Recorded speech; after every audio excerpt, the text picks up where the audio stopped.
Jepang, yang selama puluhan tahun bergantung pada payung keamanan Amerika Serikat, kini mulai menunjukkan perubahan sikap. Di tengah meningkatnya tekanan dan provokasi China, terutama terkait Taiwan dan wilayah udara Jepang, Tokyo mulai mempertimbangkan langkah baru dengan membangun blok pertahanan bersama Australia. Langkah ini bukan keputusan spontan.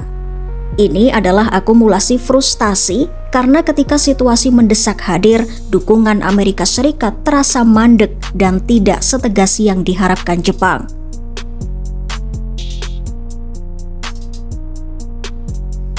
Ketegangan terbaru dimulai setelah insiden berbahaya terjadi di langit Jepang. Iya, penguncian jet tempur. Dalam latihan maritim gugus tempur laut Liaoning milik China, sebuah jet tempur J-15 China mengunci radar pesawat F-15 Angkatan Udara Jepang. Dalam dunia militer, tindakan ini bukan sekadar intimidasi. Ini adalah tahap awal penargetan sebelum menembak. Tak ada tembakan yang dilepas, namun pesan China jelas bahwa China bisa melakukannya dan kapan saja.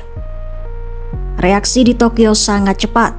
Wakil Menteri Luar Negeri Jepang Takehiro Funakoshi memanggil Duta Besar China di Tokyo untuk menyampaikan protes keras. Di saat yang sama, para petinggi Partai Liberal Demokratik mengadakan pertemuan darurat, menandai bahwa insiden ini bukan peringatan biasa, melainkan eskalasi.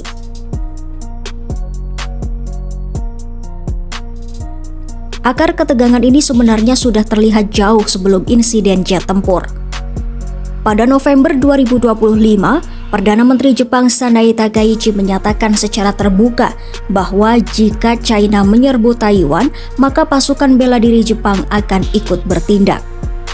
Pernyataan ini memicu kemarahan Beijing, apalagi Kepulauan Yonaguni yang dihuni puluhan ribu warga Jepang berada hanya sekitar 100 km dari Taiwan. China menilai sikap Jepang ini sebagai provokasi, sementara Tokyo menganggapnya sebagai langkah realistis untuk melindungi keamanan nasional.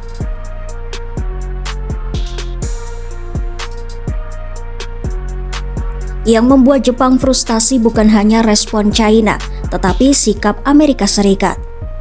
Jepang berharap Washington memberikan dukungan terbuka, terutama karena tokoh-tokoh pertahanan AS sebelumnya justru mendorong Jepang untuk tegas terhadap China. Namun saat momen krusial tiba, yang datang hanyalah pernyataan samar dari Wakil Menteri Luar Negeri AS. Bahkan, dalam pembicaraan langsung, Presiden AS Donald Trump meminta Jepang untuk tidak memancing ketegangan soal Taiwan. Bagi Jepang, sinyal ini membingungkan. Diminta bersikap keras, tetapi dibiarkan sendirian ketika balasan China datang. Justru dukungan datang dari arah lain, yaitu Australia. Dalam pertemuan di Tokyo, Wakil Perdana Menteri sekaligus Menteri Pertahanan Australia Richard Marles menyatakan keprihatinan mendalam atas tindakan China. Tidak hanya itu, Australia menegaskan sikap mendukung Jepang mempertahankan stabilitas kawasan.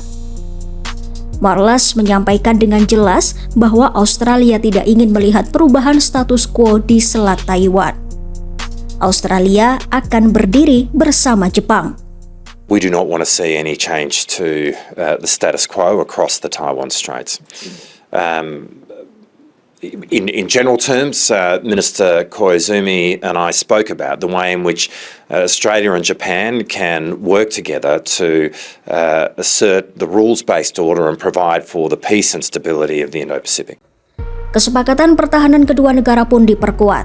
Mereka akan meningkatkan kerjasama teknologi, intelijen, pertahanan antariksa, sistem rudal terpadu, hingga koordinasi pasukan melalui forum VSDC. Bahkan Australia telah menyetujui pembelian 11 fregat kelas Mogami dari Jepang, sebuah indikator serius bahwa hubungan ini bukan sekadar diplomasi, melainkan pembangunan sistem militer terintegrasi.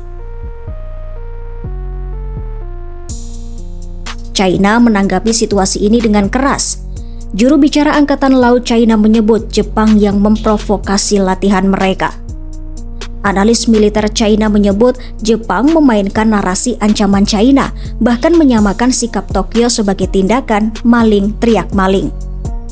Bagi Beijing, Jepanglah yang mendekati latihan militer mereka, bukan sebaliknya. Kini situasi Indo-Pasifik memasuki babak baru. Jepang mulai menyadari bahwa bergantung pada satu sekutu mungkin tidak lagi cukup. Dengan memandang ke arah Australia, Tokyo membuka jalan bagi terbentuknya aliansi pertahanan baru yang mungkin akan membentuk ulang keseimbangan kekuatan di kawasan. Pertanyaannya kini bukan lagi apakah ketegangan akan meningkat, tetapi siapa yang akan berdiri bersama siapa jika konflik Taiwan atau sengketa Laut China Timur benar-benar meledak.